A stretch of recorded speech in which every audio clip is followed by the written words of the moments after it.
I want to chat today about how the church went viral, how the early church went viral. And I'll tell you, there's nothing, very few things more near and dear to my heart than the longing I have for the church to go viral. I grew up in the Philippines where my dad estimated that the entire church over an entire country, over an entire lifetime, doubled every 10 years.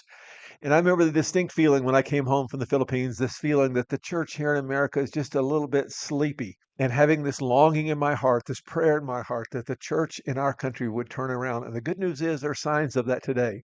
And I want us to look for, from the book of Acts, how the early church went viral. Our key verse is Acts 4:4, and then we're going to look at a number of other verses from Acts 4. But many who heard the message believed, so the number of men who believed grew to about 5,000. And the first thing I observe from meditating on this passage, Acts 4, is that God desires the numerical growth of his church. To put it another way, God desires, I believe, for the church to go viral as it is in many places around the world today.